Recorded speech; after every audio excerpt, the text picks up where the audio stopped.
Welcome to Quack&Co, the board game channel where every video is 10 minutes or less guaranteed. And today, I have one simple request to make. To those of you that are interested and excited to dive into some Splatter titles, have heard of the legendary game Chain Magnate, and are thinking about picking it up and playing it, have considered buying and playing Bus at a exorbitant rate on eBay, just got in the Horseless Carriage, have heard me talk tall tales of roads and boats, or are considering playing a classic like Indonesia or the Great Zimbabwe. On today's Just the Tip Tuesday, where we give you the long, hard truth that penetrates into your mind, today I have one very important rule. Don't start with Chain Magnate. No. I think you should eventually play Chain Magnate. I mean, there's a reason why this game has become the evergreen that it has. A reason why it's a cult classic in some ways and has leveraged Splatter into the position that they have in the industry where any game they sell, I and many other people will purchase.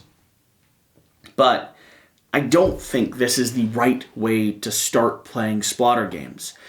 Chain Magnate is a abstracted deck builder in a way. You're gathering various different employees, using them into a tableau to expand your marketing reach across a gridded tile city. Those marketing things will make different houses want to purchase certain types of goods, and the people that you have in your staff, in your employment hierarchy, I suppose, the pyramid that you're designing and building, will be gathering up drinks and preparing various different food resources for you that you can then sell to the people that are out there around the table. There is a expansion that adds a little bit of variance to it and does add, like the expansion name implies, a catch-up mechanic for those of you that fall behind. But that's where this conversation takes a drastic shift. Chain Magnate is incredible, but it is not the right place to start learning how to play a Splatter game. It's way too unforgiving. It requires so much foresight and knowledge as to the economy of the game. It has direct player interaction, which can just royally screw you over, and that's not the worst of it. You will screw yourself over from the very beginning that you play. You'll go down the wrong strategic pathway. You'll choose the wrong structure of employees. And unless someone holds your hand for the entire duration of the game, you will be out of it and lost by the end of your first game of Chain Magnate. And it's just not the right way to fall in love with a company that makes incredible, highly interactive, simple to play, and with a depth of strategy board games. Chain Magnate is not the best introduction here. Don't get me wrong.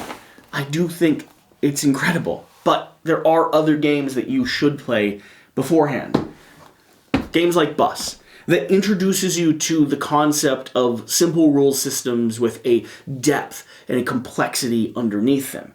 Bus is my favorite game of all time. It's my number one at the moment, and it's a unrivaled champion. Bus is the most elegant game I've ever played and presents a very similar puzzle to Chain Magnate in the sense that you start off with very simple, very abstracted things that you can do, and you need to plan towards the end of the game from the beginning. Every choice you make matters to the final swing and the final decision. These are not the same game in any way. They're not even the same genre of games. This is more of a route building, pick up and deliver style system with very, very tight action economy, whereas this over here is a abstracted deck builder with heavy economic player interaction. And yet, if you're going to learn to love Splatter, maybe start over here. I mean, I made the mistake of playing Chain Magnate first and very quickly thought that it just was not the game or the publisher for me. I thought the game was incredible, but I was so bad at it. I got screwed so hard when I first dived into it. But Bus over here, Bus I loved. Bus I've loved from the very beginning. There's some other titles that might be worth playing before you dive into Chain Magnate. Something like the Great Zimbabwe, for instance. A way more accessible game than Chain Magnate that's a little bit more forgiving when it comes to the player economy that you're messing around with. Here you're going to be establishing various different trade goods using resources across a map to generate and create things that help develop your city, various different types of services that you need, whether it's different totems or monuments that you're able to build to erect various different villages from 1 level up to 2, 3, 4, and 5. It's a race game around victory points where you're trying to make 2 of your markers run into each other, and depending on the different types of abilities you take, whether it's gods or other deities that you worship, and the special powers that you get from serving those deities, you will shift how many victory points you need to win, or you need to score, in order to win and close off the game. The Great Zimbabwe is more accessible than Chain Magnate, plays quicker than Chain Magnate, is a bit more forgiving than Chain Magnate, and doesn't introduce you to a system that allows you to fall apart within the first little bit of the game. Every decision you make here can be utilized to your benefit. They're not all equal, of course, but all of them can be twisted and fine-tuned to have a really rewarding play experience. Whereas here, you can mess up in the first, second, third stage of the game so drastically that it'll take the entire point of the game away from you and leave you potentially feeling hopeless and lost. This can make a bad play experience, whereas mistakes here in the Great Zimbabwe, they're forgivable. And if you lose, which sometimes you will when you play a game for the first time, you don't feel as pained or as dumb or as hurt as you might when you play Chain Magnate. The brand new game, Horseless Carriage. Now, this is probably just as difficult to table as Chain Magnate is. However, I do think Horseless Carriage is a better place to start than Chain Magnate. Again, this is a game where the players are controlling the economy and the buildup of everything that you have. It's a polyomino style game with a unforgiving polyomino system. You're building out this tableau that creates cars that you then sell to a marketplace on the board. You're trying to meet consumer demand as they ask for more things like safer cars and wheels and tires strapped not to the inside of your frame. And so you try to meet that demand by expanding your production system and shoving things in with these little square polyomino pieces that you do not have enough space for. It's a hard game to play. It's a heavy rule system to learn, but once you have it up and running, again, it's not going to ruin you. Decisions that you make early on are at least adjustable. You have extra tiles that come out and ways that you can manipulate and shift the economy of the game. You control a bit for the marketplace and everything that's happening, and while other players can ruin your day and screw you over a little bit, it is nowhere near as cutthroat and as brutal as Chain Magnate can be. In Chain Magnate, to win, to close out the game, you have to seek and destroy your opponents. It is vicious.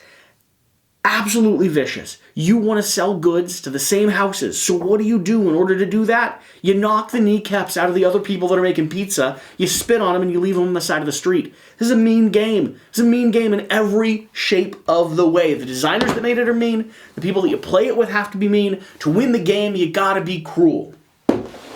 Another game that I think you should play, potentially before Chain Magnate, if you want to be introduced to the world of Splatter, is a game like Roads and Boats. Harder to table, arguably. Bigger and more ambitious, maybe even more confusing, and maybe, if you have the right map, this could be a more ruthless skirmish game than Chain Magnate is. And yet, at the same time, because this is an open world resource game that could turn into a head-to-head combat game where you're trying to ruin each other's trade routes, this is a player economy-driven game. This is a game where you can be mean, but you don't have to be. And if someone is mean, you can respond accordingly. In Chain Magnate, a mistake at the beginning can ruin the game for you. A mistake at the end can cost you hundreds and hundreds of dollars worth of revenue, and other players will seek and destroy you the moment they think they have the advantage. So don't start with Chain Magnate. Play it, absolutely play it, get there in your experience, but if you want to learn what Splatter does best and why people like me love this publisher, don't start here. This is the one that's it's just rude. It's great, it's brilliant, but it's just rude. So that's been my tip for Just the Tip Tuesday. Play anything else first, and then make it here eventually. We'll see you next time.